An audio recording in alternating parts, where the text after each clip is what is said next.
अब हम संश्लेषित रेशों के बारे में पढ़ेंगे कि इनका संश्लेषण कैसे कैसे होता है।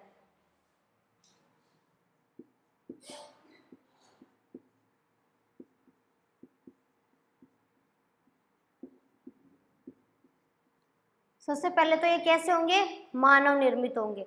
तो हम यहाँ पे कौन कौन से संश्लेषित रेशों के बारे में पढ़ेंगे, एक बार देखिए। रेयॉन, नायलॉन,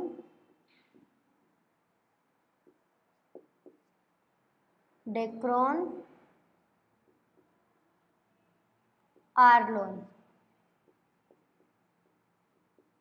इन संश्लेषित रेशों के बारे में हम पढ़ेंगे। तो यहाँ पे सबसे पहले आता है रेयॉन।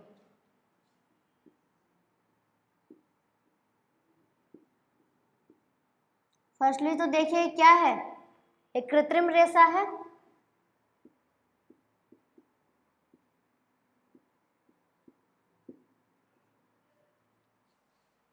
अब ये क्या होता है कि इसका निर्माण कैसे होता है, इसको बनाया कैसे जाता है।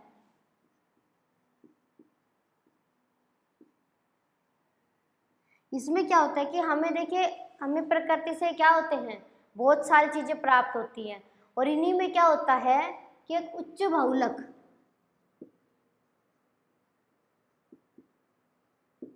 कौन, सेल्यूलोज से बनता है। ये किससे बनता है, सेल्यूलोज से। अब इसमें क्या होता है कि जो सेल्यूलोज होता है, इस सेल्यूलोज से रासायनिक अभिक्रिया के द्वारा इसका निर्माण किया जाता है, जो कि क्या है, प्रकृति से हमें प्राप्त है कौन सा बहुलक, सेल्यूलोज। यानी कि जो प्रकृति से हमें बहुलक मिल रहे हैं वो सेल्यूलोज से क्या करते हैं, अभिक्रिया करते हैं, उससे अभिक्रिया करते हैं। ऐसे कोई भी होगा बहुलक, उसको इस सेल्यूलोज से इसकी अभिक्रिया करवाई जाएगी, तब इसका निर्माण किया जाएगा। तब मिश्रण किसका मिश्रण होगा, किसी उच्च बहुलक का। वो क्या करेगा, ये सेल्यूलोज से रासायनिक अभिक्रिया के द्वारा इसका निर्माण करेंगे। कैसे होगा, देखिए यहाँ पे क्या किया जाएगा, सेल्यूलोज जो होता है, सेल्यूलोज से निर्मित रेशम कौन सा है, रेयॉन। तो यहाँ पे क्या किया जाएगा, जो सेल्यूलोज है इसको सोडियम हाइड्रोक्साइड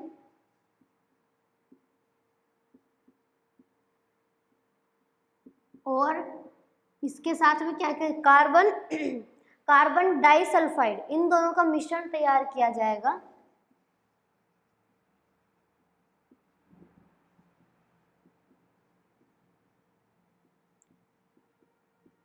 कार्बन डाइसल्फाइड, ये दो चीजें हैं कि सोडियम को इसके जो सबसे पहले तो क्या किया जाएगा, सोडियम को शुद्ध किया जाएगा। यहाँ पे जो सेल्यूलोज जो है ये शुद्ध है, इसको क्या किया जाएगा कि ये जो सोडियम हाइड्रोक्साइड है और कार्बन डाइसल्फाइड है, इनमें मिश्रित किया जाएगा। इसके अंदर क्या किया जाएगा, इनका मिश्रण करके मिश्रित इसमें क्या होगा, सेल्यूलोज।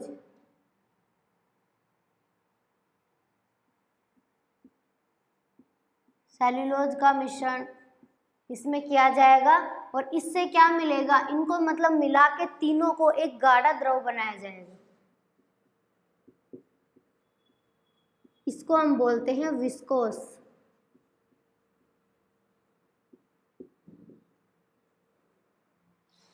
कैसे करेंगे, सबसे पहले सेल्यूलोज को क्या करेंगे, शुद्ध करेंगे, और उस शुद्ध यानी कि जो लेना है हमें यहाँ पे शुद्ध सेल्यूलोज है, उसको हम सोडियम हाइड्रोक्साइड और कार्बन डाइसल्फाइड में इसको मिश्रित करेंगे।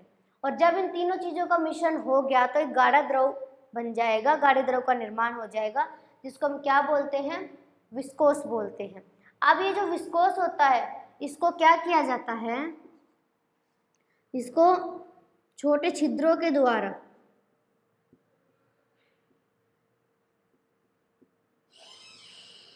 इसको क्या किया जाएगा कि सूक्ष्म जो छिद्र होते हैं उनके द्वारा उनमें H2SO4 प्रवाहित किया जाएगा।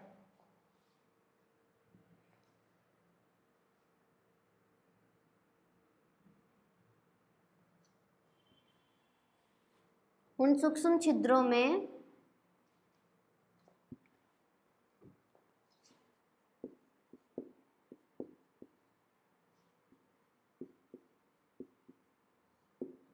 H2SO4 क्या किया जाएगा, प्रवाहित किया जाएगा। अब क्या होगा कि जब इसको प्रवाहित करेंगे किसमें, H2SO4 में, किन से, छोटे जो बारीक जो छिद्र होते हैं उनमें क्या किया जाएगा, H2SO4 प्रवाहित किया जाएगा और फिर क्या मिल जाएगा, इससे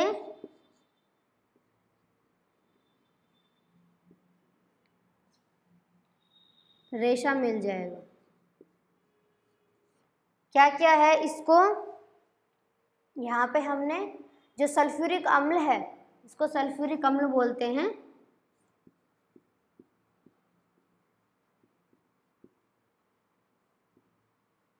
इसको क्या किया जाएगा, इस सल्फ्यूरिक अम्ल में इसके अंदर डाला जाएगा तो क्या होगा, रेशम प्राप्त होगा। कौन सा रेशा, रेयोन। तो क्या किया इसके लिए, सबसे पहले हमने सोडियम लिया शुद्ध, वो भी उसको सेल्यूलोज लिया हमने शुद्ध, और इसको क्या किया, सोडियम हाइड्रोक्साइड और कार्बन डाइसल्फाइड में मिश्रण किया। क्या बनाया, एक गाढ़ा द्रव। उस यहाँ पे इसका नाम जरूर ध्यान रखना है, उस गाढ़े द्रव का क्या नाम था, विस्कोस था। अब इसने क्या किया कि बारीक छिद्रों से और इसमें सल्फ्यूरिक अम्ल को या फिर उसके अंदर प्रवाहित किया, मिलाया इसके अंदर, तो उससे अब क्या होंगे, इससे अब हमें रेशे प्राप्त हो जाएंगे। अब ये जो रेयोन प्राप्त हुआ है कैसा होता है, ये प्राकृतिक रेशम के समान होता है।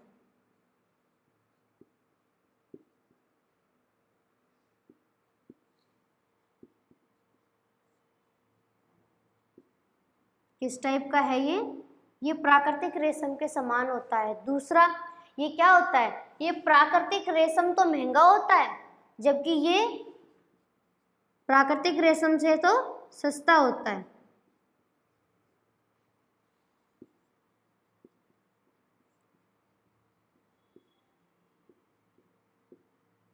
इनसे क्या है, ये सस्ता होता है। दूसरा, इसको आसानी से बुना जा सकता है, यानी कि इससे आसानी से कपड़े बनाए जा सकते हैं।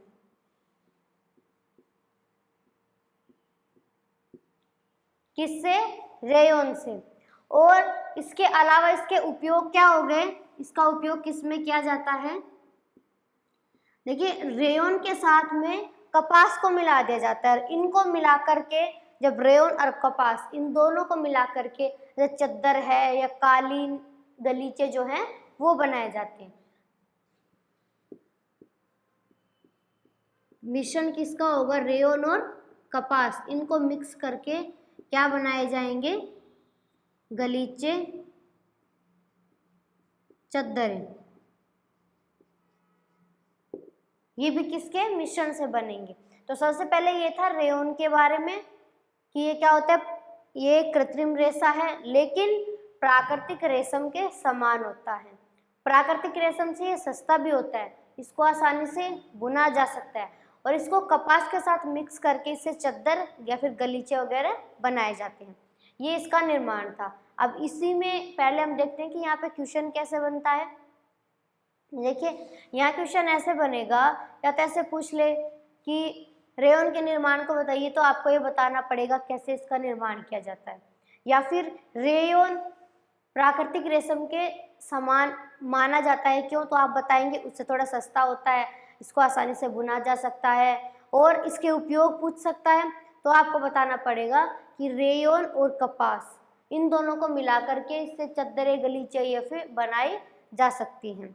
और क्या क्वेश्चन बन सकता है, और यहाँ पे आपसे ऐसे पूछ सकता है मुख्य रूप से सीधा छोटे क्वेश्चन में कि रेयोन का निर्माण किससे होता है, तो आपको बताना है कि रेयोन का निर्माण सेल्यूलोज से होता है। तो ये था यहाँ पे सबसे पहला प्राकृतिक रेशा रेयोन के बारे में। तो यहाँ पे जो जो क्वेश्चन बनते हैं उनके बारे में हमने पढ़ा। इसका निर्माण जरूर आप लोगों को ध्यान रखना है, किससे होता है, सेल्यूलोज से होता है, और ये था इसका निर्माण। अगर आपको हमारे वीडियोस पसंद आते हैं तो कमेंट और लाइक करके हमें अप्रिशिएट करें, और टॉपिक से रिलेटेड किसी भी क्वेश्चन को आप हमें कमेंट करके पूछ सकते हैं, यहाँ आपको हर क्वेश्चन का रिप्लाई दिया जाएगा। और हमारे वीडियोस को रेगुलर पाने के लिए इंटरनेट पढ़ाई को सब्सक्राइब करें और इस क्वालिटी एजुकेशन के मिशन को पूरा करने के लिए, ज़्यादा से ज़्यादा विद्यार्थियों तक पहुँचाने के लिए व्हाट्सएप एंड फेसबुक पर शेयर करके हमारा साथ दें।